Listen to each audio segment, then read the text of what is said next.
ยายว่าลูกค้าคนแรกของเราวันนี้จะเป็นใครอะแคชเชียร์คาเฟ่ยินดีต้อนยาย คนนี้ไม่นับนะ คนนี้เป็นเจ้าหนี้ไม่ใช่ลูกค้า เปรักด้วยแมวเลี้ยง เปรักเนี่ยก็คือการมอบความรักครับ แล้วก็ด้วยแมวเลี้ยงเนี่ยก็คือเหมือน เรามีจุดเชื่อมเป็นเหล่าแมวที่เป็นน้องแมวกับแมวที่เป็นคนในเรื่อง ผมเป็นเจ้าหนี้ของแม่คุณอ่ะ คุณก็เลือกเอาแล้วกัน จะทำร้านนี้ต่อแล้วหาเงินมาคืนผม หรือว่าจะให้ผมยึดร้าน โดนยึดร้านชัวร์ยังไงลิงส์ก็ไม่ทำร้านนี้ต่อ เรื่องราวย่อๆของเรื่องเปรักด้วยแมวเลี้ยงคือลิงครับลิงเนี่ยเขามีคุณแม่ ซึ่งเปิดคาเฟ่แมว แต่อยู่มาวันนึงเนี่ยคุณแม่ของเขาได้เสียชีวิตลงกระทันหัน ครับ การเสียชีวิตนั้นมันก็มาพร้อมกับภาระหนี้สิน ครับ ที่ลิงต้องรับผิดชอบต่อ ซึ่งผมรับบทเป็นไทเกอร์ก็คือเป็นเจ้าหนี้ตรงนั้น ต้องเดินเข้ามาเพื่อทวงหนี้แล้วก็ขอให้ลิงมาทำร้านต่อ ด้วยเหตุผลว่าผมชอบคาเฟ่แมวนั้น ไม่อยากให้มันถูกปิดตัวลงครับ ครับผมแล้วก่อนที่แม่เขาเสียชีวิตเนี่ยก็คือ แม่เขามีความสามารถพิเศษมีพลังพิเศษในการ พูดกับแมว คุยกับแมวรู้เรื่องใช่ครับ ก่อนแม่เขาเสียก็คือส่งมอบพลังต่อให้ไทเกอร์เพราะว่าไทเกอร์เป็นลูกค้าประจำและเป็นคนสุดท้ายที่แม่เจอครับ ครับ เจ๊เหมียวคงใช้เฮือกสุดท้ายส่งต่อพลังให้เจ้าหนูนี่ เฮ้ย เรียกรถพยาบาล เป็นอะไร สิ เกิดอะไรขึ้น ว่าทำไมเจ๊เหมียวล้มลงไปล่ะ คุณจะเอาไงต่อกับพวกแมว คุณก็เลี้ยงดิ พลังนี้มันคือพลังที่ทำให้เราเข้าใจสิ่งที่แมวต้องการสื่อสารแล้วเราก็สามารถสื่อสารกับแมวได้ครับแทนที่เราจะได้ยินแมวพูดว่าเมียวเมียวเมียวเราจะได้ยินแมวพูดเป็นสิ่งที่เขาต้องการจะสื่อสารเลยครับเราจะได้ยินเสียงความคิดของแมวทั้งหมดเลยครับออกมาเป็นภาษามนุษย์เลยหมายถึงว่าน้องคนนี้หิวข้าวจังร้อนจังหรือไม่ว่าจะอยู่ในภาวะอารมณ์ไหนเราสามารถเข้าใจเขาได้หมดเลยครับแล้วก็เวลาที่เราพูดเนี่ยน้องแมวก็จะเข้าใจเราด้วย ผมก็อยากได้คนช่วยแหละแต่แค่นี้ผมก็ไม่มีเงินจะจ่ายหนี้คุณแล้ว ให้ผมช่วยไหมล่ะ ผมไม่คิดตังค์หรอก ครับในเรื่องนี้นะครับเฟิร์นรับบทเป็นไทเกอร์ครับก็แบ็กกราวด์ของไทเกอร์เนี่ยจะเป็นเจ้าหน้าที่เร่งรัดหนี้สินที่คอยทวงหนี้ครับคาแรคเตอร์ของไทเกอร์จะเป็นคนอบอุ่นใจดีแล้วก็เข้าอกเข้าใจผู้อื่นครับแต่ว่ามันจะขัดกับภาพลักษณ์ภายนอกของเขาเพราะว่าภาพลักษณ์ภายนอกของเขาเนี่ยจะต้องมีความดุเข้มเพื่อให้สอดคล้องกับหน้าที่ทวงหนี้ของเขาครับแล้วก็ไทเกอร์เป็นคนที่เป็นทาสแมว รักแมวมากๆ เห็นแมวที่ไรเขาจะอยากวิ่งเข้าไปเล่นตลอด ไทเกอร์แพ้ขนแมวและไม่สามารถเลี้ยงแมวที่บ้านตัวเองได้ครับ เขาก็เลยต้องไปตามหาคาเฟ่แมวที่มีแมวที่น่ารักอยู่ ทีนี้เนี่ยพอเขาเจอคาเฟ่แมวของเจ๊เหมียวซึ่งเป็นแม่ของลิงเนี่ยเขาก็กลายเป็นลูกค้าประจำของที่นั่น แล้วพอเขาไปเติมแมวที่นั่นทุกวันเขาก็รู้สึกผูกพันกับแมวที่นั่นแล้วก็ผูกพันกับเจ๊เหมียวครับ แต่พออยู่มาวันหนึ่งเจ๊เหมียวเสียเนี่ยมันก็จะไม่มีใครทำกิจการตรงนั้นต่อ ซึ่งหมายความว่าไทเกอร์ก็จะไม่มีที่ให้เขาไปเติมแมวได้อีกแล้วเขาก็เลยต้องไปตามหาลูกชายของเจ๊เหมียวเพื่อทำให้เขาทำร้านนั้นต่อครับ ไทเกอร์เป็นเจ้าหนี้แบบใจดี ถึงแม้ว่าจะทำตัวเหมือนกลางดุแต่ว่าดูออกเลยว่าเป็นคนใจดี เราก็เลยแบบโอเคขอให้เขาอารุ่มอร่วยหนี้เราเนี้ยค่ะเขาก็ยอมเขาก็เห็นใจเราก็ถือว่าเป็นเจ้าหนี้ที่ดีนะน่ารัก ไทเกอร์เนี่ยเขาจะเป็นคนที่ภายนอกดูเหมือนโหดเพราะว่าเขาจะมีมาตรของเจ้าหนี้ที่มาทวงลูกหนี้ใช่ไหมครับแต่จริงๆแล้วลึกๆเขาเป็นทาสแมวคนหนึ่งเป็นคนที่เข้ามายืนอยู่ข้างๆเรา เพื่อให้เรารับรู้ว่าไม่ว่าอะไรมันจะเกิดขึ้นนะตรงนี้ยังมีเขาอยู่นะ ไทเกอร์ในเรื่องอ่ะคือตัวหมอปอมไม่รู้จักมาเห็นอีกทีหนึ่งก็ตอนที่มากับลิงแล้วอะไรเงี้ยครับก็เราก็รู้สึกว่าเอ๊ะคนนี้ใครอ่ะคนนี้ชอบเลี้ยงสัตว์จริงหรือเปล่ามาอยู่ดีมาอยู่กับน้องเราได้ยังไง รู้สึกว่าพี่ไทเกอร์เนี่ยเป็นคนที่หล่อมากคนหนึ่งลุคแบดๆด้วยนะใช่ไหมมีความแบบว่าคนทวงหนี้นะอะไรเงี้ยแต่เราก็จะเห็นตลอดนะว่าเขาอ่ะก็จะมาเกาะแกะพี่ชายเราพี่ลิงแต่ว่าพี่ลิงก็อย่าเผลอแล้วกัน พี่ไทเกอร์ในเรื่องเนี่ยจะเป็นคนที่ดูคาแรคเตอร์จะมีความสุขุมหน่อยดูโตแล้วจะเป็นคนที่ใจเย็นสุขุมแต่ดูใจเย็นที่สู้คนนะเขามีวิธีการพูดมีวิธีการคิดอะไรอย่างเงี้ยก็ดูเป็นตัวละครที่เท่อีกตัวหนึ่งใช่ครับตัวนี้คนนี้จะดูเท่หน่อย นี่คุณเปลี่ยนอาหารแมวเหรอ ใช่ทรายผมก็เปลี่ยน แต่ว่าคุณแมวเขา นี่ผมทำเพื่อเจ้าหนี้ของคุณอยู่นะ จริงๆเฟิร์นว่าความยากของบทนี้มันคือการที่ตัวละครเฟิร์นเป็นผู้รับหมายถึงว่าก่อนหน้านี้เนี่ยบทที่เราเล่นทั้งหมดมันจะเป็นบทที่ มีปมของตัวละครมีความหนักในแบ็กกราวด์ของตัวเองครับแต่สำหรับเรื่องนี้เนี่ยหน้าที่ของไทเกอร์คือการเข้ามาเชื่อมทุกความสัมพันธ์เข้าด้วยกันเป็นเหมือนกาวใจของเรื่องนี้แล้วก็เป็นผู้รับฟังเป็นคนที่อยู่ด้วยแล้วทุกคนจะรู้สึกสบายใจครับซึ่งมันก็ค่อนข้างต่างจากที่ผ่านมาเราต้องเข้าไปด้วย Open Mind มากๆแล้วก็เข้าไปรับข้างในซีนว่าแต่ละซีนเนี่ย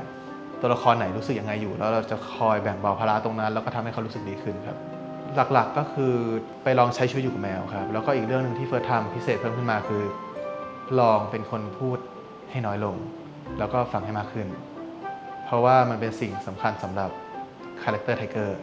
เพราะเขาต้องเป็นคนที่รับฟังคนอื่นมากกว่าส่งออกไปเรื่องก่อนเขาต่างอาจจะชอบเขาก็เท่เพราะรอยสักหรือว่าอะไรก็แล้วแต่อะไรเงี้ยแต่เรื่องนี้เขาเท่มาจากจิตใจครับใช่ครับรู้สึกว่าการมีเขาอยู่ในซีนหรือว่าในอะไรเงี้ยมันคือความสบายใจจนมันส่งผลออกมาจากข้างนอกด้วยจากที่สบายใจอยู่แล้วมันเขารู้สึกว่าในชีวิตจริงมันเห็นชัดมากขึ้นว่าแค่เขาอยู่ตรงนี้แล้วมันก็สบายใจจังอะไรเงี้ยมันชัดขึ้นจากแต่ก่อนเยอะมากๆอะไรเงี้ยครับแล้วอ่ะมันเงียบหมดเหรอเนี่ยมันเงียบตรงนี้ผมเลยแค่นี้โอ้เฟิร์สนี่ก็ถือว่าเป็นนักแสดงที่เล่นธรรมชาติมากค่ะมีความเรียวมากแล้วก็น้องเป็นคนที่อารมณ์ดีคอยซัพพอร์ตเข้าตังแล้วก็คอยซัพพอร์ตทุกคนในเรื่องตัวละครในเรื่องอะค่ะคือเฟิร์สเนี่ยเขาเหมือนเป็นรอยยิ้มให้กับกองนะความรู้สึกเราอะเหมือนกับเป็นรอยยิ้มให้กับทีมรวมถึงนักแสดงที่อยู่ในทีมด้วยอะค่ะเฟิร์สก็จะเป็นคนที่คอยชวนคอยหาเรื่องคุยกับผมตลอดเวลาหรือว่าเวลาจะเข้าซีนพี่คิดว่าอย่างนี้ดีไหมอย่างนั้นดีไหมอะไรเงี้ยเขาจะมีความแบบมีความคิดอะไรของเขาแบบมาคอยนำเสนอให้เราตลอดครับก็พี่เฟิร์สก็รู้สึกว่าเป็นพี่ที่น่ารักมากๆอีกคนหนึ่งครับก็แบบมีคำแนะนำหรือว่าคอยช่วยเหลือกันตลอดอะไรอย่างเงี้ยครับก็ความจริงทั้งพี่เฟิร์สพี่ก็ตังเลยก็เป็นพี่ชาย2คนที่ผมรักมากๆครับผมแล้ววันนี้ไม่ทวงหนี้เหรอมัวแต่มาช่วยลูกหนี้อย่างผมอยู่ได้ก็ถ้าผมไม่ช่วยคุณนะคุณจะทำร้านนี้รอดเหรอก็นึกว่าช่วยเพราะชอบซะอีกชอบอะไรเขาตั้งรับบทเป็นลิงค์ครับซึ่งตัวละครลิงค์เนี่ยก็จะมีความนิสัยเหมือนแมวครับลิงค์เนี่ยจะมีความดื้อความซับซ้อนบางอย่างที่เราไม่สามารถเดาอารมณ์ได้เหมือนแมวใช่ครับก็เส้นเรื่องของตัวละครลิงค์ครับก็เริ่มมาจากการที่จริงๆอะครับลิงค์มีแมวตัวหนึ่งที่ชื่อยายจูใช่ไหมครับที่เป็นแมวที่เขาขอแม่เลี้ยงเองมาตั้งแต่เด็กอะไรเงี้ย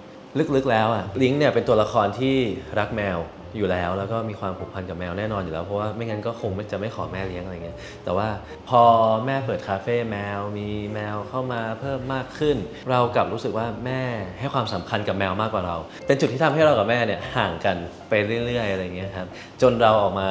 เรียนมหาลัยแล้วก็ได้ใช้ชีวิตของตัวเองเราก็ไม่ได้กลับไปหาแม่อะไรเงี้ยครับลิงค์เนี่ยเขามีอาชีพเป็นล่ามครับล่ามแปลภาษาอะไรเงี้ยซึ่งทุกคนก็จะได้เห็นว่าเป็นล่ามภาษาไหน แปลภาษาอะไรเงี้ยครับก็เป็นความฝันของเขาตั้งแต่เด็กๆอะไรเงี้ยครับแล้วก็มันก็เลยลามมาจนตอนที่แม่เราเสียชีวิตเราก็เลยไม่อยากที่จะทำคาเฟ่นี้ต่ออะไรเงี้ยครับลิงก์ในเรื่องเป็นคนนิสัยแมวครับเป็นนิสัยแมวเอาแต่ใจดื้ออยากทำอะไรก็จะทำเขาจะมีเหตุผลของเขาสำหรับการกระทำต่างๆครับน้องลิงก์เป็นเด็กที่มีความมุ่งมั่นตั้งใจแล้วก็มีเป้าหมายในชีวิตแล้วก็เป็นเด็กที่ค่อนข้างที่จะจริงจังกับชีวิตจนบางครั้งเรารู้สึกว่าเขาซีเรียสเกินอ่ะแต่เราก็จะพยายามให้เขารู้สึกสดชื่นแต่เขาก็ทำตามฝันของตัวเองอะเนาะแต่จนวันหนึ่งเขาก็ต้องยอมรับแล้วก็ทำตามฝันของแม่ค่ะก็เป็นเด็กที่น่ารักลิงก์ในเรื่องคือเราจะรู้จักลิงก์เนี่ยเป็นอย่างดีเพราะว่าเราไปร้านเจ๊เหมียวบ่อยใช่ไหมครับเราไปคาเฟ่บ่อยพี่ลิงก์เนี่ยเขาก็จะทำงานอยู่ที่คาเฟ่นี้จะเป็นตัวที่เป็นตัวดูเหมือนคนคิดมากดูเหมือนมีคนเก็บอะไรไว้ในใจอะไรเงี้ยแต่ดูเป็นคนอบอุ่นผมคิดมาตลอดเลยว่าตัวเองเป็นคนที่ทำให้ชีวิตแม่พังถ้าผมไม่เกิดมาแม่ก็คงจะยังได้อยู่ที่นี่ก็ความยากของตัวละครลิงก์ก็น่าจะมีเรื่องปมเนี่ยแหละครับใช่เพราะว่าลิงก์เนี่ยเขาจะเปิดมาด้วยกำแพงที่ค่อนข้างสูงอะไรเงี้ยครับซึ่งกำแพงในที่นี้คือกำแพงของความสัมพันธ์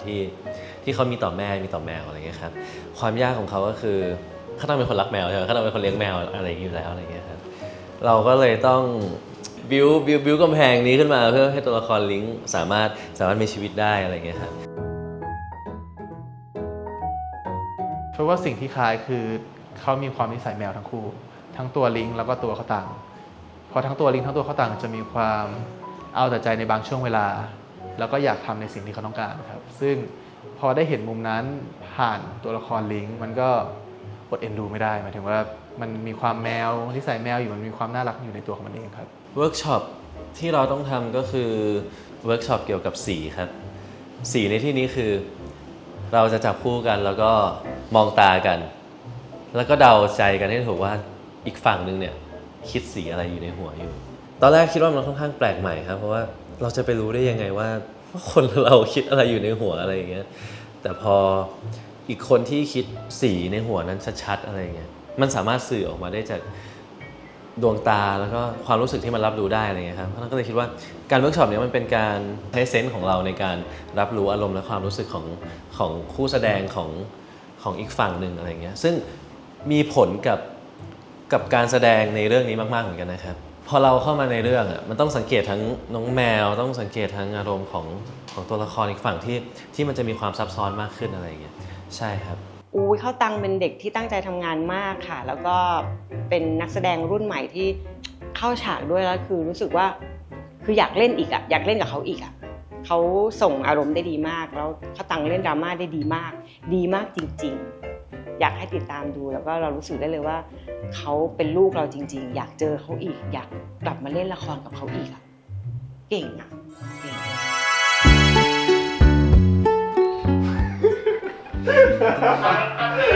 เอา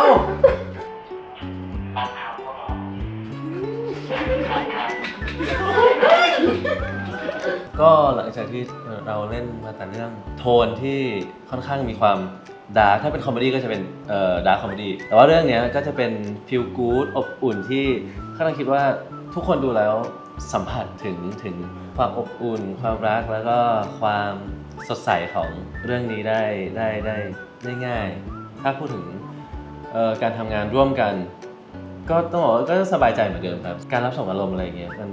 ง่ายขึ้นกว่าเดิมอาจจะเพราะคาแรคเตอร์ของไทเกอร์ที่เป็นผู้รับฟังแล้วก็ตัวลิงที่เหมือนเอาภาระอันหนักอึ้งแล้วก็ปมต่างๆของตัวละครไปฝากกับเขาบ้างเขาเป็นคนทำให้มันแบบทุเลาลงถ้าเรารู้สึกว่ามันดันลามมาอยู่ในชีวิตจริงหมายถึงว่ามันกลายเป็นว่าเราคุยกันมากขึ้นแล้วก็แชร์เรื่องต่างๆมากขึ้นอะไรเงี้ยมันเหมือนติดออกมาด้วยเนาะใช่เหมือนเรากลายเป็นผู้รับฟังให้เขาในยามที่เขาเจอเรื่องราวต่างๆอะไรเงี้ยครับจับได้แล้วเป็นแฟนกันแต่เช้าเลยโดนเขากอดเกิดมาไม่เคยเจอใครเหมือนเธอผมบอกแล้วว่าเรื่องนี้มันแบบมันเป็นซีรีส์อบอุ่นอ่ะพอยิ่งสองคนนี้เล่นมันก็ยิ่งอบอุ่นมากกว่าเดิมมันดูแบบทำไมพวกน้องเขาเล่นกันแบบน่ารักกันจังเลยอ่ะก็ผมฝากถึงแฟนคลับพี่เฟิร์สและพี่ข้าวตังแล้วกันผมบอกเลยว่าผมอยู่หลังกองอะไรเงี้ยแล้วผมดูเข้าไปในกล้องอะไรเงี้ยผมยังฟินตามอ่ะเดี๋ยวทำกับข้าวเดี๋ยวโอบเดี๋ยวกอดเดี๋ยวเป็นห่วงกันแต่เขาจะเป็นแบบตัวโตแต่มีความอบอุ่นอย่างนั้นแล้วผมรู้สึกว่าเฮ้ยมันน่ารักไปอีกแบบมันฟินไปอีกแบบเขาจะเป็นแบบคู่ที่ไม่ได้พูดตรงๆแต่เขาจะทำด้วยการกระทำอะไรเงี้ยน่ารักดีครับเคยไปกินข้าวกับพี่เฟิร์สเขาร้องคาราโอเกะหรือว่าแบบใช้ชีวิตด้วยกันข้างนอกอ่ะพี่ๆเขาน่ารักกันมากเวลาเขาอยู่ด้วยกันนะคือแบบบางทีร้องคาราโอเกะอยู่ยังแอบจิ้นอ่ะทำความคุ้นเคยกับแมวครับทำให้ดูจะได้เข้าใจบอกเธอไปแล้ว